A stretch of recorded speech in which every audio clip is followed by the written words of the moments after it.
एक लड़की बदहवास होकर रास्ते पर भाग रही है। उसके शरीर पर नाम मात्र के कपड़े बचे हैं। वो चीख रही है, चिल्ला रही है। आधी रात हो चुकी है। तमाम रास्ते से गुजरने वाली कारें, बाइक से उसे देखते हैं, फिर अनदेखा कर उसे छोड़कर चले जाते हैं। लेकिन लड़की हार नहीं मानती है। वो भागती रहती है, मानो उसे किसी से बचना हो। कोई था जो उसका शिकार करने के लिए उसका पीछा कर रहा था। फिर भागते भागते वो थकती है, फिर और भागती है। तब जाकर एक घर का दरवाजा खुलता है। उस घर से एक शख्स अपनी बीवी के साथ उस लड़की को अपने घर के अंदर ले जाकर बैठाता है।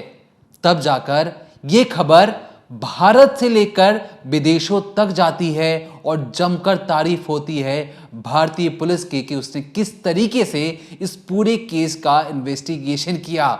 दरअसल हम आपको ये चीजें इसलिए बता रहे हैं कि आज डिकोडिंग क्राइम में हम आपको बताएंगे कि कैसे कोलकाता पुलिस इस एक राज्य की पुलिस से सीख सकती है कि कैसे दोषियों को सजा दिलवानी चाहिए थी, किस तरीके से इस केस की जांच करनी चाहिए थी। अब कोलकाता पुलिस से ये जांच सीबीआई के हाथ में आ चुकी है, लेकिन कोलकाता पुलिस अगर इसी केस को स्टडी कर कर अगर वो जांच करती तो शायद हो सकता है इस केस को एक नई दिशा मिल सकती है।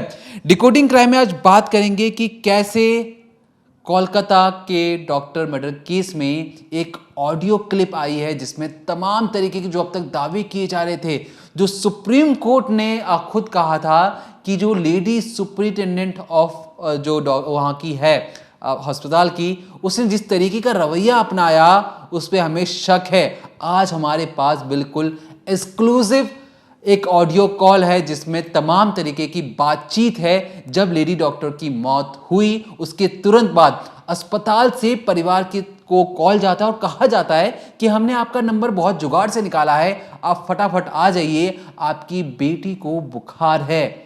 यहाँ बेटी की मौत हो चुकी थी। अस्पताल प्रशासन घर वालों को कॉल करके ये कहता है कि आपकी बेटी को बुखार आ गया है, फौरन आ जाइए। आगे उसके अंदर जो चीज़ें कही गई हैं वो अपने आप में रोंगटे खड़े करने वाली, खौफनाक और बहुत सारी ऐसी बातें हैं जिसे सुनकर आपको भी अचंभित हो जाएंगे कि कोई ऐसी चीज़ें कैसे बोलता है। लेकिन सबसे पहली बात, जिस तरीके से कोलकाता पुलिस को सीख लेनी चाहिए, उससे समझना चाहिए था कि इस केस को किस तरीके से सॉल्व किया जाए, क्योंकि इस राज्य की जो हम आपको वारदात आज बताने वाले हैं वो अपने आप में रोंगटे खड़े करने वाली है। आज कोलकाता पुलिस के बारे में बात करेंगे, उस ऑडियो के बारे में बात करेंगे, लेकिन आज मैं आपको एक ऐसे केस के बारे में बताऊंगी जिसे जानने के बाद आप भी ये कहेंगे कि हाँ, हमारे देश में कानून व्यवस्था है, न्याय व्यवस्था है, पुलिस प्रशासन है और समाज भी ऐसा है जो एक दूसरे की मदद करता है। इस केस की जो आज हम केस स्टडी करके आपको समझाने वाले हैं, जो बताने वाले हैं, इससे आपको ये भी समझ में आएगा कि लंबा वक्त नहीं लगता है। अगर कोर्ट चाहे, अगर प्रोसीडिंग सही तरीके से हो, जो वकील हैं सब अपना काम सही तरीके से करें, तो कैसे कम समय में यानी कुछ ही महीनों में जो पीड़ित व्यक्ति है उसको इंसाफ भी मिल सकता है। क्योंकि जब हमने कई बार जो वीडियोस बनाए जिस पर हमने आपको कोलकाता लेडी डॉक्टर की खबरों पर अपडेट भी किया, तो बहुत से ऐसे लोग हैं जो हमें कमेंट भी कर रहे हैं, पर्सनली भी मेल कर रहे हैं, जिनका ये कहना है कि न्याय नहीं मिलेगा। आप ये समझिए कितने हताश हो चुके हैं वो लोग। वो अब थक हार कर ये बोल रहे हैं कि कुछ भी कर लो, कैसे भी हो जाए, लेकिन उस लेडी डॉक्टर को अब न्याय नहीं मिलेगा और मिलेगा तो बहुत लंबा वक्त लगेगा। निर्भया के वक्त भी आपने देखा किस तरीके से कितना लंबा समय लगा। लेकिन आज का जो केस हम आपको बताने वाले हैं उसे आप जानकर समझ कर जान जाएंगे कि कानून व्यवस्था भी अपना काम ठीक तरीके से जब होता है, हर चीज़ ट्रैक पर चलती है, तो कितनी जल्दी इंसाफ मिलता है। बात करते हैं 9 साल पीछे चलते हैं और 9 साल पुरानी बात है, क्योंकि साल 2015 की फरवरी का वक्त था, सर्द रात थी, रात का समय हो रहा था। उस वक्त एक लड़की सड़क पर भाग रही थी। उसके बदन पर जो है कुछ ही कपड़े थे। ऐसा देखने से प्रतीत हो रहा था कि उसके साथ कुछ गलत हुआ है। जब वो भागती चिल्लाती लोगों के सामने हाथ जोड़ रही थी, कई सारी ऐसी कारें थी, बड़ी बड़ी कार थी जो आसपास से गुजरी, लेकिन उसकी मदद किसी ने नहीं की। अब ऐसे में उसे एक घर दिखता है जहां वो भागकर पहुंचती है। दरवाज़ा खटखटाती है। सामने से एक शख्स बाहर निकलता है जो कि पेशे से वकील होता है। नाम है सुरेंद्र शर्मा। वो जब दरवाज़ा खोलते हैं तो वो देखते हैं लड़की की हालत तो बहुत ख़राब है। वो उसे संभालते हुए घर के अंदर लाते हैं, अपनी बीवी को बुलाते हैं, उसको कपड़े दिए जाते हैं और इतने में ही जो डॉक्टर माफ़ करिएगा जो वकील जी हैं वो समझ जाते हैं कुछ गड़बड़ ज़रूर है। तो इसीलिए वो सबसे पहले पुलिस को कॉल करते हैं ताकि कोई भी एविडेंस हो वो ख़राब ना हो जाए। तो कपड़े देने से पहले वो पुलिस को सारी चीज़ें बता देते हैं। अब इसके बाद जो लड़की है वो अपनी पूरी कहानी बताती है जो मैं आपको सुनाने वाली हूँ।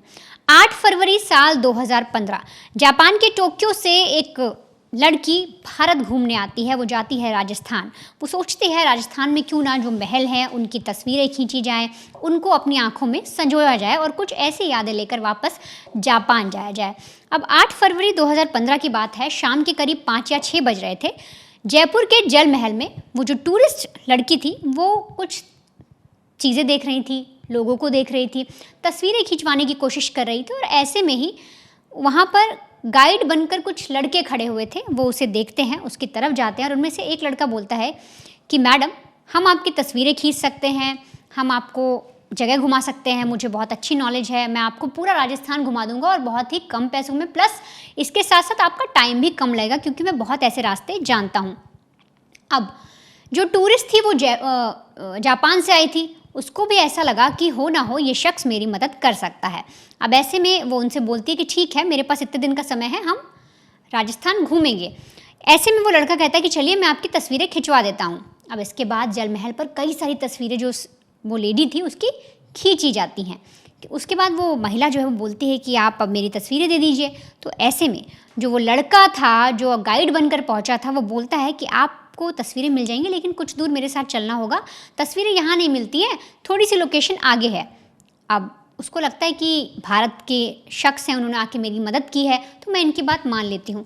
अब वो टूरिस्ट उसके पीछे चल देती है। वो लोग बाइक पर बैठते हैं। बाइक पर बैठने के बाद वो लड़की को एक घर में लेके जाता है।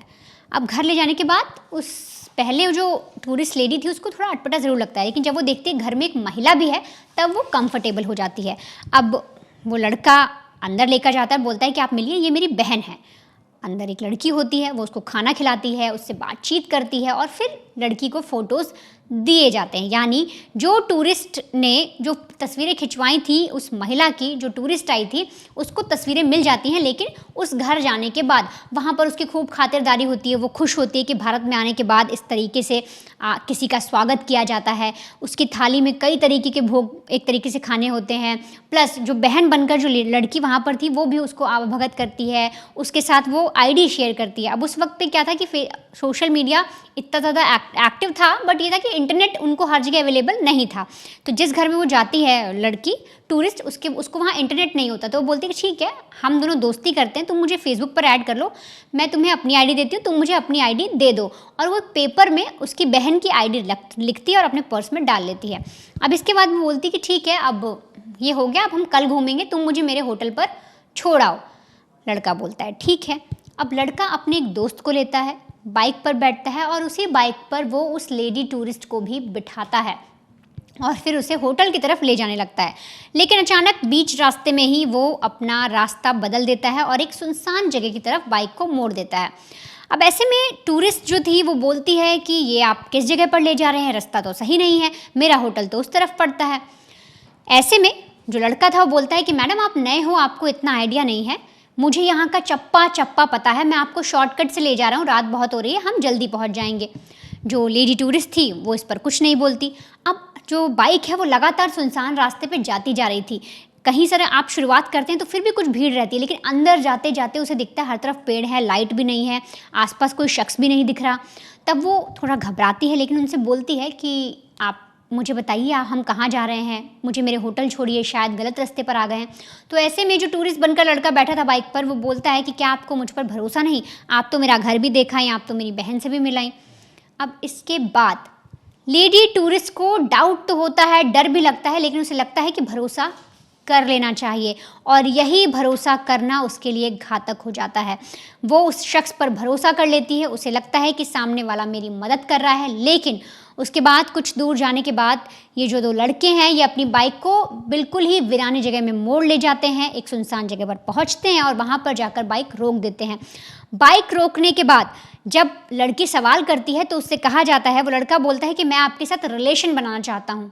और इस पर टूरिस्ट लड़की भड़क जाती है, गुस्सा करती है, चिल्लाना शुरू करती है और ऐसे में वो दोनों लड़के उसको पकड़ लेते हैं, उसके साथ ज़बरदस्ती रेप जैसी घिनौनी वारदात को अंजाम देते हैं, उसको टॉर्चर करते हैं।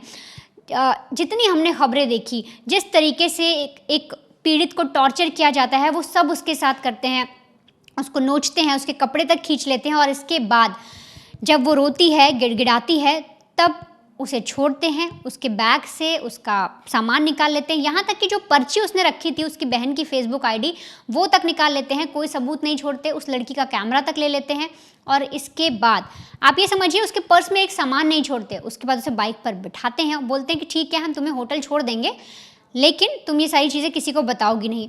अब उस लड़की को लगता है कि अगर मैं और चिल्लाई या मैंने कुछ भी ऐसा किया तो ये मुझे जान से मार देंगे, तो बस वो अपनी जान बचाने के लिए उनकी हाँ में हाँ मिलाती है, उनकी बाइक पर फिर से बैठती है और फिर वो लोग बाइक ले जाते हैं। अब ऐसे में जो बाइक है वो सड़क पर आती है, लड़की को लगता है वो उसे होटल लेकर जा रहे हैं, लेकिन नहीं, वो उसे होटल लेकर नहीं जाते। उसके बाद भी जो लड़का था जो टूरिस्ट गाइड बनकर आया था वो बाइक को अपने एक दोस्त के घर की तरफ मोड़ देता है। अब इस पर जो लड़की है वो फिर से बोलती है कि ये तो हम फिर गलत रास्ते जा रहे हैं। तो ऐसे में वो गाइड बोलता है कि मुझे अपने दोस्त से कुछ काम है, मैं आपको होटल छोड़ दूंगा, आप कुछ देर रुको। इसके बाद वो बाइक लेके अपने दोस्त के घर पहुंचता है, वहाँ पर बाइक रखता है। अब ऐसे में लड़की को डाउट होता है कि हो ना हो ये लोग मेरे साथ गैंग रेप जैसी घिनौनी वारदात कर सकते हैं। लड़की इस चीज़ को भांप जाती है, उसे लगता है कि अब जो है मैं उस कंडीशन में नहीं हूँ, मेरी हालत ख़राब हो रही है, मैं इनसे लड़ तक नहीं सकती और इन्होंने मुझे एक तरीके से ब्लैकमेल कर लिया है, मेरा सामान भी ले लिया है। तब वो चिल्लाना शुरू करती है, जब उसे लगता है कि जो बाइक है वो सड़क पर है और आसपास लोग देख सकते हैं, तो चिल्लाना शुरू करती है। ऐसे में वो जो लड़के थे और उसका जो दोस्त वहाँ पर पहले से मौजूद था जिस घर पर वो लेकर गए, वो लोग उसे पकड़ने की भरपूर कोशिश करते हैं, लेकिन उस वक्त वो लड़ती है, भागती है और भागकर सीधे सड़क की ओर आ जाती है और इसके बाद वो सबके सामने हाथ जोड़ती है, गिड़गिड़ाती है, एक तरीके से भीख मांगती है कि उसे बचा लिया जाए। लेकिन आप ये सोचिए, एक लड़की सुनसान सड़क पर जिसके शरीर पर कुछ ही कपड़े हैं, जिसके चेहरे पर जख्म है, बाल बिखरे हुए हैं, रो रही है, गिड़गिड़ा रही है वो सबके सामने, लेकिन एक भी कार वाला, एक भी बाइक वाला या कोई भी ऐसा शख्स नहीं रुकता उसकी मदद के लिए। सबको ये समझ में आ रहा था कि उसके साथ ज़रूर कुछ गलत हुआ है, यहाँ तक कि कोई पुलिस को इन्फॉर्म तक नहीं करता। लेकिन इसके बाद वो लड़की सड़क पर भागती रहती है और फिर वो सुरेंद्र शर्मा जो पेशे से वकील थे उनके घर का दरवाज़ा खटखटा देती है। आप इसे किस्मत कह लीजिए, उसको इंसाफ मिलना ही होगा, इसीलिए वो दरवाजे पर पहुंचती भी है तो एक वकील का दरवाज़ा खटखटाती है, अंदर जाती है और फिर पूरी बात बताती है। और इसके बाद जो सुरेंद्र शर्मा है वो सारी कहानी समझ जाते हैं और सीधे पुलिस को फ़ोन करते हैं, पुलिस आती है और फिर पूरी कहानी बताई जाती है। लेकिन अब इस केस में जयपुर पुलिस किस तरीके से इन्वेस्टिगेशन करती है, कैसे एक जूस वाले को पकड़ती है और उसके बाद एक एक करके जितने आरोपी हैं वो सारे सामने आते हैं और फिर महज 6 महीने के अंदर कैसे आरोपियों को सज़ा हो जाती है, आप वो भी समझिए। जिसके बाद ये कोलकाता केस के लिए सबसे बड़ा एक तरीके से एग्जाम्पल होना चाहिए कि देखिए किस तरीके से इन्वेस्टिगेशन हुई और फिर आरोपी को सज़ा भी जल्द से जल्द मिली। देखिए वर्णिता से एक पॉइंट मिस हो गई, मैं आपको ये ज़रूर बताना चाहूँगा। जब उसके साथ टूरिस्ट के साथ रेप हो रहा था, रेप होने के बाद टूरिस्ट जंगल में बैठकर बार बार गिड़गिड़ा रही थी कि मुझे माई बाप, आप तुमने जो करना था मेरे साथ कर लिया, मुझे होटल में छोड़ दो ताकि मैं वहाँ पर जाकर सो जाऊँ, मैं तुम्हारी चीज़ें किसी को नहीं बताऊँगी। ये बार बार गिड़गिड़ाने के बाद उसे लगा कि इसे अब मैं अपने दोस्त के घर लेके जाऊँगा। ऐसे शैतानों के बारे में आप क्या कहेंगे?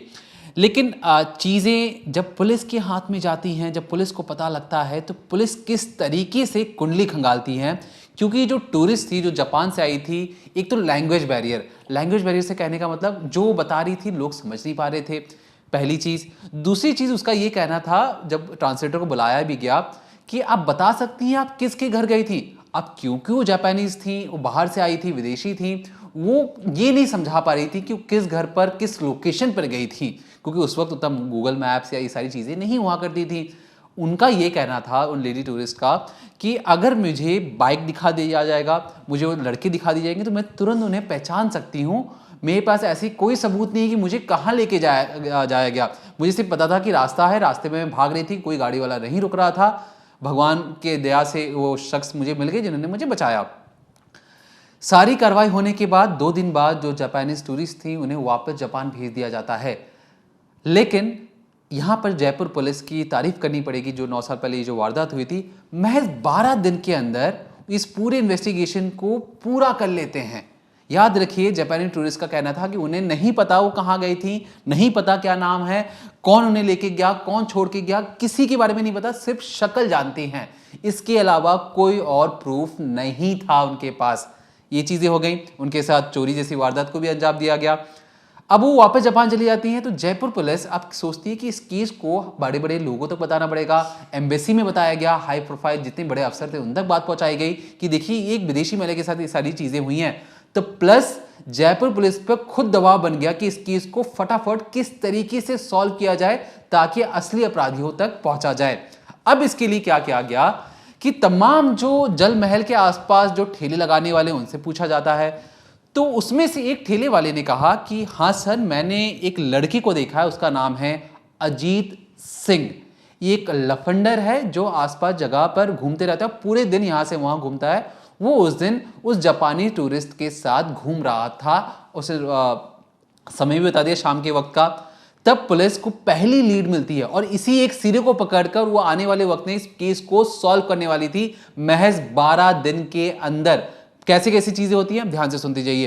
पहली बार ठेले वाले से इनपुट मिला, ठेले वाले से इनपुट मिलने के बाद तुरंत उस घर का पता लगाया जाता है जहां पे वो रहता है, पिता का नाम पता करवाया जाता है। पता लगता है कि जैसी घर पर पुलिस पहुंचती है, घर पर ताला लगा हुआ है, लड़का है नहीं, लड़का कहां गया, किधर गया, कोई जानकारी नहीं है। लड़के के दोस्तों के बारे में पता करने की कोशिश की जाती है, लड़के के दोस्त भी गायब हैं।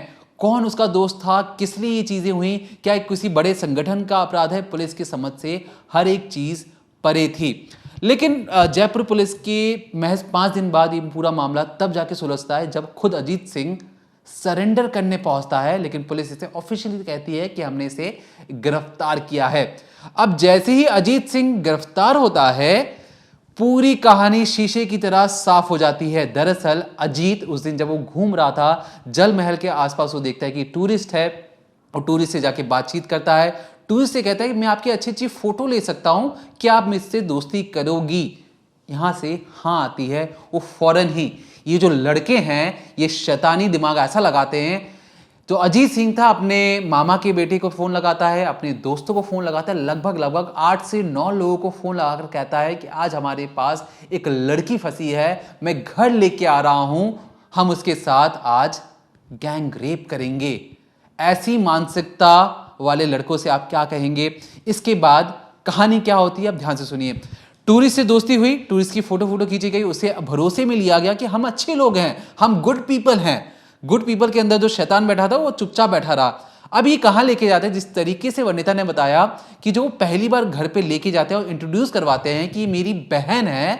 याद रखिए वो उसकी बहन नहीं थी, असल में क्या था, उसकी मामा का जो भाई, उसकी मामा का जो बेटा था उसकी बीवी थी। इसने जाके कहा कि ये मेरी बहन है, आप इनसे दोस्ती कीजिए, सिर्फ और सिर्फ इसलिए ताकि पहले भरोसे में लेने के बाद, खाना पीना खिलाने के बाद यहां से उसे दूसरे दोस्त के घर पे ले जाया जाए जहां पे उसके साथ गैंगरेप जैसी वारदात को अंजाम दिया जाए।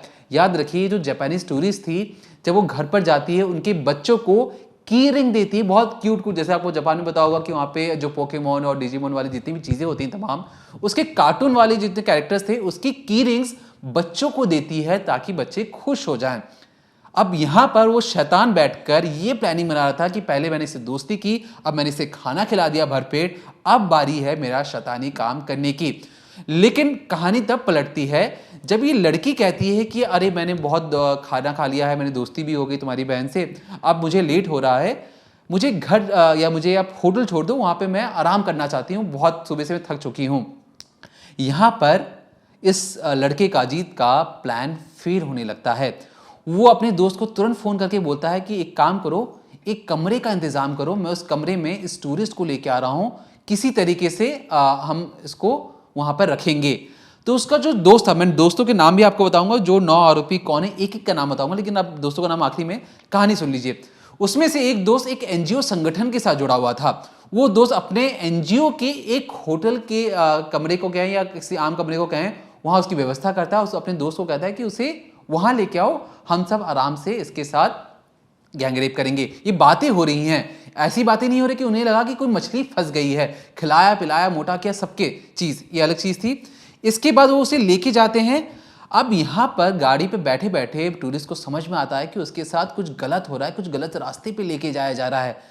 तब जाकर ये जंगल में उसके साथ रेप करते हैं। उस जंगल के जो सुनसान रास्ते पर वो चिल्लाती है, चीखती है। तमाम लोग उस रास्ते से गुजर रहे थे, किसी ने देखा तक नहीं और सबने अनसुना ही किया। यहाँ तक कि उस लड़की पर कुछ बचा ही नहीं था। जब उसके साथ रेप जैसी वारदात हो गई, पहली बार जब अजीत ने अकेले रेप किया, उसके बाद जब उसके रेप हुआ तो उसे लगा कि मैं भाग के कहाँ जाऊंगी, मुझे ना रास्ता मालूम है, ना मुझे जगह मालूम है, और इस बीहड़ में, जंगल में मैं फंस चुकी हूँ। जैसा जैसा अजीत कह रहा था वैसा वैसा वो करती हुई चली गई। उसके बाद वो उसकी बाइक पे दोबारा बैठती है। याद रखिए, वो शैतान जो उसके साथ रेप जैसी वारदात करता है, उसी की गाड़ी पर बैठने को मजबूर हो गई, इस वादे के साथ, क्योंकि अजीत का कहना था कि मैं तुम्हें वापस होटल छोड़ दूंगा। पहले दोस्ती की थी, अब इस दोस्ती का गला कैसे घोटा गया, चीजें आगे बदलती गई। ये अपने दोस्त के घर लेके गया, जहां पर फिर से ये चिल्लाती है और भाग जाती है उस जगह से। जब सारी चीजें पुलिस के समझ में आती है, पुलिस को लगता है कि ये जो लड़के हैं ये कोई आम लड़के नहीं है, आदतन अपराधी हैं। जैसे इनकी मानसिकता है, जैसे इनकी सोच है, ये कुछ बड़ा करने की फिराक में थे। लेकिन वो तो भला हो कि लड़की मौका वारदात से भाग जाती है। तो लगभग लड़की 2 दिन बाद जापान चली जाती है। 5 दिन बाद जो मेन आरोपी जिस पर 1 लाख रुपए का इनाम रखा गया था आज से 9 साल पहले, उसे पुलिस गिरफ्तार कर लेती है। उसके बाद एक निशानदेही से तमाम उसके दोस्तों को गिरफ्तार किया जाता है। मैं उन 9 लड़कों के नाम ले रहा हूं, ध्यान से सुनिएगा। अजीत सिंह चौधरी मेन आरोपी है, रामराज, राजवीर चौधरी, धर्मवीर चौधरी, रविंदर सिंह, सियोरोज नाटवडिया, रामबीर, अबरार और अब्दुल वाहिद। इनके खिलाफ पुलिस ने एक्शन लिया है। ये 9 लड़के एक विदेशी महिला के साथ कहते हैं कि जो हमारे यहाँ मेहमान आते हैं भगवान समान होते हैं, और राजस्थान जैसी जगह पे जिसमें तमाम बड़े बड़े टूरिस्ट हर जगह से आते हैं, घूमने आते हैं, अगर उन तक ये बात पहुंची होगी कि राजस्थान के लड़कों ने जापान की एक लड़की के साथ घिनौनी वारदात को अंजाम देने की कोशिश की है, तो सोचिए किस तरीके से क्या छवि बनी होगी हमारे देश की। लेकिन वाहवाही इसलिए करनी पड़ेगी कि जो जयपुर पुलिस ने इन्वेस्टिगेशन कैसे किया, 12 दिन के अंदर इस पूरे केस को सुलझा कर कोर्ट में पेश कर दिया गया कि देखिए ये है मेन अपराधी, इन्होंने ये कृत्य किया, और हर एक के ठोस सबूत के साथ कोर्ट में पेश किया गया। लगभग जो जज साहब थे इन्होंने कहा कि फास्ट ट्रैक कोर्ट में जाना चाहिए मामला, इसे 2 महीने के अंदर सुलझा लेना चाहिए। लेकिन इसका फैसला आने में लगभग 6 महीने लग चुके थे, और 6 महीने में ऐसा पहली बार था राजस्थान के अंदर जब गैंग रेप के मामले में 20 साल की कठोर सजा उन्हें मिली है, और लगभग 56 हजार रुपए का जुर्माना भी लगा है। और जो अजीत सिंह है उस पर जो 66,560 रुपए का इल्जाम भी लगा है, या उसे दंड भरना है। उसके बाद जो दुष्कर्म वाले जो 3 आरोपी थे, जिन पर था कि आगे प्लान था कि भाई रेप होने के बाद तो कहाँ रुकेगी, तो 3 दोस्तों पर 5-5 हजार का जुर्माना भी लगा। लेकिन याद रखिए इन सबको 20 साल की कठोर सजा भी मिली है। अब ये चीजें हमने आपको क्यों बताई, देखिए ये जो कोलकाता जो रेप कांड था उसमें जो सुप्रीम कोर्ट में जो ममता सरकार की तरफ से जो वकील थे उन्होंने कहा कि आप हाई कोर्ट की बात है ये कि आप हमें 7 दिन दीजिए, 7 दिन बाद इस केस को सीबीआई को सौंपेगा, हम सारी चीजें तथ्य पेश कर देंगे। लेकिन सीबीआई की तरफ से जो वकील थे उनका कहना था कि नहीं, 7 दिन में इस केस का और मल्टीमेट कर देंगे, क्योंकि जो जिस तरीके से कोलकाता पुलिस काम कर रही है उसमें कोई अच्छी तरह से इन्वेस्टिगेशन नहीं हो रहा। तब जाके इन्वेस्टिगेशन सीबीआई को सौंपा जाता है हाई कोर्ट के द्वारा, नहीं तो बंगाल सरकार की तरफ से ये दावा किया जा रहा है कि हमें सिर्फ 7 दिन दीजिए, अब 7 दिन के अंदर ऐसी चीजें कर देंगे, वैसी चीजें कर देंगे। लेकिन मामला आज भी ज्यों का त्यों ही बना हुआ है, और दाद देनी पड़ेगी जयपुर पुलिस की कि उसने किस तरीके से इन्वेस्टिगेशन करके महज 12 दिन के अंदर, 2 हफ्ते से भी कम समय में इस केस को सॉल्व कर 9 आरोपियों को पकड़कर जेल के अंदर बंद कर दिया था। ये सारी चीजें अगर कोलकाता पुलिस भी करती, और तमाम कोलकाता पुलिस ने दूसरे दिन लगभग अरेस्ट कर लिया था संजय रॉय को, लेकिन जो सबूत इकट्ठा करने का जो उनका रवैया था वो अपने आप में सवालों के घेरे में था। चलते चलते आपको ये भी बता दें कि आज हमारे पास जो जिस तरीके से हमने आपको शुरुआत में बताया था कि हमारे पास एक एक्सक्लूसिव ऑडियो है जहां पे आरजी कर मेडिकल कॉलेज से सीधे तौर पर एक फोन कॉल जाता है पीड़ित के, जो लेडी डॉक्टर के माता पिता के पास, उन्हें कहा जाता है कि आपकी बेटी को बुखार है, आप फौरन ही दौड़कर चले आइए। अब सुप्रिंटेंडेंट जो थी, लेडी सुप्रिंटेंडेंट, इनके खिलाफ जो सुप्रीम कोर्ट के जज ने भी कहा था कि इनका जो रवैया है वो समझ से परे है, इन्होंने ऐसी चीजें क्यों कही हैं। आप भी उस ऑडियो को सुनिए, फिर हम आपको चलती चलती एक चीज आगे बताएंगे कि क्या है। ওর একটু শরীরটা খারাপ হয়েছে, আপনারা কি একটু আসতে পারবেন ইমিডিয়েট? কেন, কি হচ্ছে কি? ওর শরীরটা খারাপ, আমরা ভর্তি করাচ্ছি ওকে, আপনি কি ইমিডিয়েট একটু আসতে পারবেন? কি হচ্ছে কি সেটা বলবেন তো? সেটা তো ডাক্তাররা বলবে আপনারা এলে। আমরা আমরা আপনার নাম্বারটা জোগাড় করলাম, করে জানালাম যে বাড়ির লোক হিসেবে আপনারা একটু তাড়াতাড়ি আসুন। কি হচ্ছে সেটা বলো না তুমি। পেশেন্ট শরীরটা খারাপ, ভর্তি হয়েছে হসপিটালে, বাকিটা আপনারা এলে ডাক্তার বলবে। ওর কি জ্বর হয়েছে? আপনারা একটু আসুন, জলদি চলে আসুন, যত তাড়াতাড়ি পারবেন। কেন, খুব অবস্থা খারাপ খুব নাকি? অবস্থা খারাপ, হ্যাঁ খুব অবস্থা খারাপ, একটু তাড়াতাড়ি চলে আসুন। হ্যালো। হ্যাঁ, অ্যাসিস্ট্যান্ট সুপার বলছি। হ্যাঁ, হ্যাঁ শুনুন, আপনাকে তখন বারবার বলছিলাম, ব্যাপারটা হচ্ছে যে আপনার উনি সুসাইড করেছেন হয়তো, বা কিছু মারা গেছেন। পুলিশ রয়েছে, আমরা হসপিটালে সবার সামনেই রয়েছি, ফোন করছি, আপনারা যত তাড়াতাড়ি পারবেন চলে আসুন। আমরা আসছি এক্ষুনি আসছি। হ্যাঁ খুব তাড়াতাড়ি চলে আসুন। আমার মেয়েটা হ্যাঁ বলুন, হ্যালো। হ্যালো, হ্যাঁ বলুন। অমিতার বাবা বলছি। হ্যাঁ হ্যাঁ বলুন বলুন। কি হয়েছে কি সেটা বলো না একটু।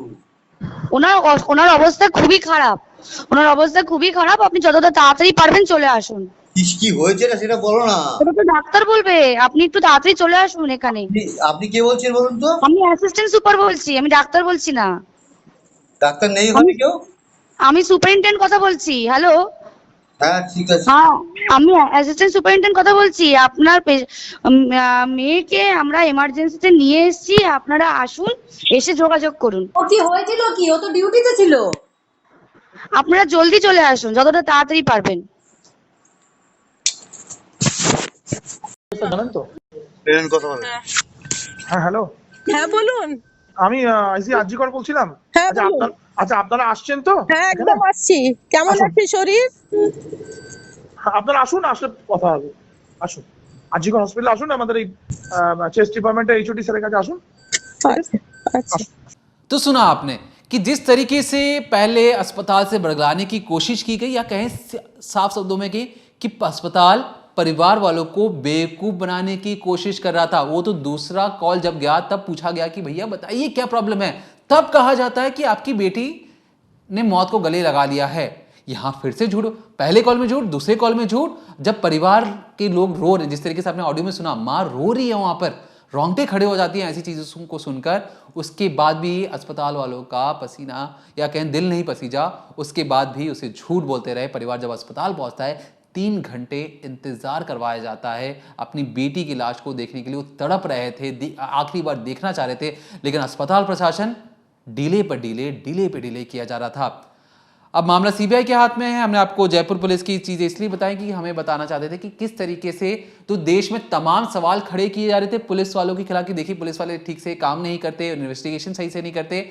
अगर पुलिस चाह ले, अगर न्यायालय चाह ले, तो इस देश में तमाम ऐसे केसेस फौरन ही सॉल्व हो सकते हैं।